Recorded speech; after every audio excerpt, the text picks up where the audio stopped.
Hey everybody, and welcome to Bluewater's newest webcast, Mobile Apps 5 Killer Strategies for Your Franchise. Today I am joined by Gary Allen, Bluewater's Chief Strategy Officer. Thanks for joining us, Gary. Thanks for having me. Awesome. All right, Gary, so why do you think mobile apps are the killer one-to-one strategy today? Well, to start, let's understand the channel. Let's understand the connection created by this channel. For the first time in history, we live in an age where marketing or advertising is able to be placed in your hands, meaning the message can come directly to the consumer. Sure. If a franchise doesn't have an app, where do they even start?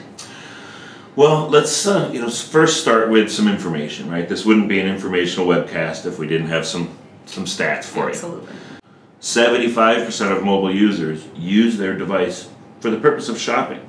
And 8 out of 10 mobile users who have searched for a product online will visit a store for the purpose of purchasing that product. So if you've got a franchise that's got an app, they're more likely to go into the store and actually purchase at that location. Correct. If they've been in the app. Yeah, the connection between the brand and the consumer at the time when the consumer is looking for that brand or that service is much greater than all the branding that they can do in billboards or even through banner ads online. This creates the very definition of one-to-one marketing. All right, Gary, so for a franchise to get started with a mobile app, you recommend asking the right questions. What are those? So it's really important that before you begin a mobile app development, you ask yourself, do you want to enhance or encourage a current behavior? Maybe a behavior that is actually driving revenue in your franchise system, a human behavior. Or do you want to introduce a new behavior? I wouldn't suggest the last one, introducing a new behavior. Why is that? People use their mobile phone in a very intimate way. We talked about earlier that this is a very intimate connection, and so the connection has to be, it can't be interrupted, right? So the behavior can't be interrupted. You should try to enhance a behavior that you want your consumers to portray, but not try to introduce a completely new behavior. Got it. So you really are taking what they're already doing and in the habit of and just tweaking it instead of trying to making them do something completely new and different that they might not be comfortable with. That's a much better way of saying it, yes. So can you give me an example of a franchise that's doing that well as far as taking that behavior with their mobile app and Sure. enhancing it? Yeah, absolutely. So Dunkin' Donuts does this very well. They collect the right information. They give you the option to simply find them without doing anything else, without signing up. They also give you the option to sign up, fill out your profile information, and from there you can pre-order, you can pay, you can speed up the experience within the store of Dunkin' Donuts. They only message you when they believe you need to be messaged. They don't inundate you with marketing. Especially a brand like Dunkin' Donuts, they've already got a lot of great brand loyalty, and for some people it's almost their daily stop, whether it's coffee or breakfast or whatever it might be, and they're just enhancing that. They're making it easier for people that are already their customers to go ahead and do more with them and engage more. Yeah, they really are. And if you can remember a couple of years ago when they changed their tagline to "America runs on Dunkin'," right now people are using their mobile app to find them, pre-order, get their coffee, pay for their coffee, and go off to work. America is running on Dunkin', so it's becoming. They have obviously spent a lot of time and been very deliberate in what their mobile roadmap has been and how they fulfilled that. Great, super powerful, very great example. So the first question, why is the franchise creating the app? We've talked about, are you trying to sell more? Are you trying to encourage behavior? Second question is, does your app enable you to speak directly with your customer? Again, as I spoke earlier, this is a very intimate connection, and we want to make sure that the messages we send are directly to McKinsey or Gary. They're not just a broad message. So in order to make your app speak directly to your customer, you need to collect some information about your customer. Do you have profile information, email address, messaging preferences? Give your customer the ability to say they don't want to hear from you. Right? Because not all customers are going to want to hear from you. Then the last question is, what do you want to say to your customer? Again, ensure that the message is intimate and direct, right? You want to make sure it's personal. And don't try to talk about things as a franchise system. Don't try to talk about things that you're not. If you're a coffee maker or a salon, don't talk about adventure living or pharmaceuticals. You know, let's make sure that your message is clear, concise, and directly to your customer. Sure. Would it be fair to say then for a franchise to keep in mind when they're creating a mobile app, to keep in mind their current customer versus their future customers? Absolutely. You built your business on the customers that you already have, and you can learn a lot from what they do, right? So by building an app that allows you to talk to your current customers will tell your future customers about the app. So it's really important that we learn from our customers, that we take messages directly to our customers that we currently have, and that we make it so simple that they want to tell somebody else about it. Sure, and then that will just foster that organic growth that hopefully it'll kind of get some momentum going on its own. If you're focusing on your current customers, you won't have to worry about getting the new ones. Exactly, right. So we've asked the 3 questions, and now we have to ensure that we empower our customers, we build relationships, and every once in a while we delight and surprise those customers with something that they may want. We want to make sure that those messages are contextually relevant to the customer. I think that's, if I can't say it enough, that the message has to be personal and relevant to the person you're giving it to. So let's talk a little bit about that then for a second. How would a franchise make sure that messaging is contextually relevant? What's the process? Yeah, that's a great question. You know, as I stated just a minute ago, don't try to be something you're not. Really understand your core value to your customer. Maybe you want to enhance a behavior. For example, maybe you offer mobile payment. Right? Starbucks, for example, last year put $1 billion in sales through their mobile app. Wow.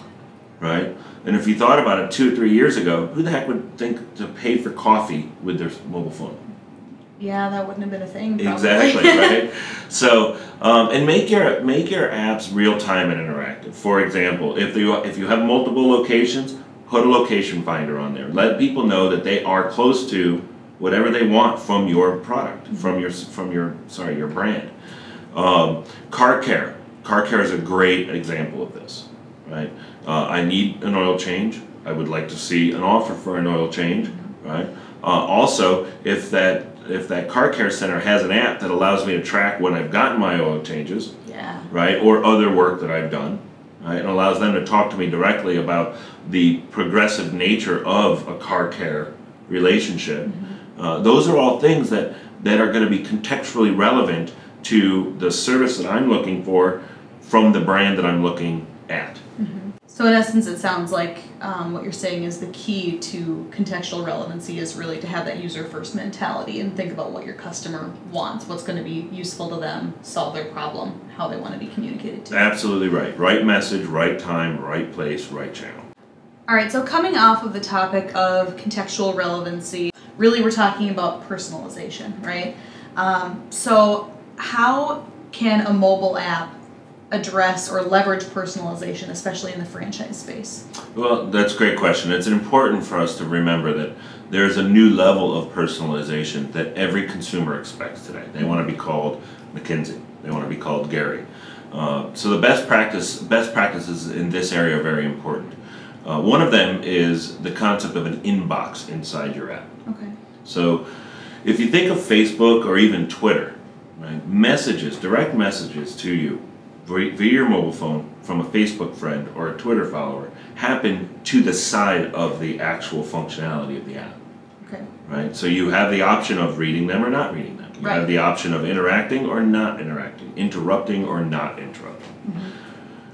So the same holds true for any app. If you're going to go through the process of building an app, setting your guiding principles, ensuring that your messages are personal, further ensure that the connection to your consumer is optional. Right? Put it in an inbox, let them get to it when they're ready to get to it. Again, we want to enhance the behavior. We don't want to interrupt them. Sure. You're making it convenient for them instead of annoying them. Absolutely. And by designating an area that keeps the offers out of their way and allows them to interact with them when they want, right? That is further bolstering that it's personal, it's timely, and it's direct to them. We want to make sure the customer is receiving a call to action in those offers, right? But you may want to say, franchise system may want to set some limits. For example, Dunkin' Donuts doesn't put more than 3 offers in your inbox at any one time. Interesting. As an example, we keep using Dunkin' Donuts, but they're doing it very, very well. Sure. One of the franchise systems that we work with has a rule of no more than 1.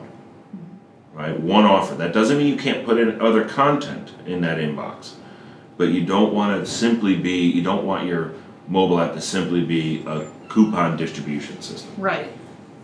All right, so personalization, great stuff. That leads us to the topic of push notifications, which is the pretty standard way that we get communicated to through apps nowadays. How can a franchise system use these effectively and then also, again, avoid being annoying or over-communicating with their customer? Right. So with email and with SMS, the progression of a more personal digital communication, there have been a lot of rules about when you can and when you can't send notifications, right? Can spam. With email, the FCC rules about SMS notifications. Right? Good news is, with mobile apps, if you put your notifications through your app, Apple, right, for iTunes, and Android, Google for Android, take care of making sure you're compliant with those rules. So you don't have to worry about it. A franchise system does have to be very familiar with the terms and conditions of both Apple and with Google and Android. However, once you are familiar with those terms and conditions and you comply with them, Apple and Android take care of the distribution, so you don't have to worry about that. That out of the way. A couple of best practices, right? A push notification is to alert the customer that there is something, that you want to say something to them, right? Do not try to put your advertising in that push notification, right? We've all gotten annoyed by looking down at our phones and we think it's CNN talking to us about something important going on, and it's some retailer saying save 50%. Right? So there are 2 notifications. There's the push, hey, you have something in your inbox. For example, again, Dunkin' Donuts. Right? And then you have to go to your inbox and look at what that notification is. Got it. Right? And the reason that's a best practice is, again, it allows the consumer to decide when they want to interact with you, keeping that connection very personal and very intimate. Push notifications can be valuable, but if they're used the wrong way, they will annoy the customer and you'll lose that connection. You have to be transparent. Right? You have to tell the customer when you're going to be pushing them notifications. Right? Again, they have to opt in, right? Which is a rule, so that's not even an option. And typically with a lot of the apps now, you'll get asked like right away when you download it if you want to get push notifications. Like I've noticed that when I downloaded something, it'll ask me for permission. Correct. And I'll say yes or no right away. Absolutely, and an Apple requires that. Android, on the other hand, doesn't require an implicit opt-in on the download. My suggestion would be, as a best practice, ask for it anyway in the download, and that is controlled by the application developer. Well, that's really kind of a cool way to narrow it down then if you're thinking about the different ways that you could reach a customer on mobile. Again, we talked, obviously here we're all about integrated marketing and multi-channel, especially when it comes to digital, so email is always a great option. SMS can be a great option for people, but when it comes to gaining expertise and knowledge around the rules and regulations of that communication, it seems like it would really be worth putting in the effort and the investment in a mobile app where you've got the system kind of taking care of those rules for you and helping you out with that. That's a great point. Right? You don't have the governmental issues, right? You don't have compliance issues, again, with canned spam, and Apple takes care of your compliance. As long as you understand the terms and conditions and Apple agrees that you understand them, you'll be fine. Abuse them, however, and Apple and Android, they're pretty swift and pretty decisive when they cut off a marketer. Okay, good to know. Yeah. So as long as you're being strategic and going about it the right way, easier for your customers, can be much easier for your franchise, overall win-win. Absolutely. Perfect. Yep. All right, so coming off the topic of some of that red tape, if you will, legality, things like that, what should franchises be on the lookout for when they go into creating a one-to-one mobile app? Well, first and foremost, don't overdo it, right? Mobile is not the answer. It is an answer. It's one channel to use, but it's not the end-all be-all of advertising. Right? Like everything else, moderation and deliberate action will bring rewards. Ensuring that we have the right message with the right person at the right time will allow your customers again to interact with you when they want to. And the less salesy you are, the more your customers are going to want to interact with you. Right. So kind of, again, revisiting that user-first mentality. Exactly. There might be a really big picture, a big idea of you could have an app that might in the future do a dozen different things for your customers, but you want to focus on the most important things, the things that they need right away to get them to start using it. Yeah, and I actually think you bring up a great point, and that maybe we haven't covered yet, is that to start exactly with what your customers are doing today, right? If you're going to introduce something new or you want to introduce something new in the future, get that connection first, right? It's going to pay dividends, because let's say, like with every other technology, the first couple of times aren't exactly flawless.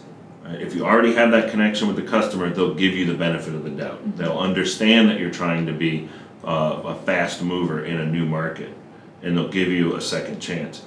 So keep it simple, start basic, gain the trust, and then you can move on and scale. Absolutely, yep. Perfect. All right, so we've gotten some great ideas on how to get started today. For those franchises that might already have gotten a good start on their mobile apps, what are we looking toward? What's coming next? What's the future of mobile apps? I think that's a great question. The future of mobile apps, especially for franchise systems, the very near future should be about socialization and about creating brand advocates. Give your mobile users, your mobile consumers, the opportunity to share their experience with other mobile users, and really create good, strong brand advocates. The social aspect of enjoying a brand message at the same time with a number of people, whether they're there or not. Okay. So I think the very near future really, again, has to be socialization and brand advocacy. I have seen some apps already that when I've downloaded, you have an option to maybe sign in with your Twitter account. Is that kind of the direction you're talking about? Yeah, absolutely. And I think that signing in with your Facebook or your Twitter account makes that login process easier. It helps that connection be more direct again, and then it will promote that brand advocacy or that socialization. Great, good stuff. All right, so let's just recap really quick. First point, mobile apps are a killer one-to-one strategy because it creates a one-to-one direct connection with a customer. Absolutely. And this opens up a huge opportunity for franchise systems to talk to their customers at times where they currently can't. Perfect. Second one, mobile apps should always enhance the customer experience. Again, agreed. Right? Don't just build an app to be out there in the app world. Right? Make sure that you're enhancing their experience and you're creating a brand advocate. Perfect. And then you also mentioned making sure that the apps are contextually relevant. You're solving a customer's problems, giving them what they need. Yeah, as we believe here at Bluewater, right message, right person, right time, right channel. Got it. Also, that level of personalization. Today it's higher than it's ever been. Consumers expect it to be up here, right? Yeah, absolutely. Make sure that the message is directly to your consumer, address them by name, address them by preference, and allow them to opt out of hearing from you at all if they need to or if they want to. Perfect. And lastly, the point we just hit on, push notifications. They're really lately have been just kind of the way to go as far as connecting with people through an app and communicating. Yeah, I think we've talked a lot about the fact that push notifications should simply allow your customers to know that you want to talk to them, and then put your message, your offer, your content, whatever it may be, into an inbox and give them, again, the opportunity to interact with it when they want to. Great. All right, Gary, awesome stuff. Thank you so much for joining us today. Thank you for having me. Don't forget to go check out the infographic at bluewaterbrand.com/mobile to get all these tips and more. And don't forget to follow Bluewater on your favorite social networks. And we will see you next time for the next Bluewater Marketing Webcast.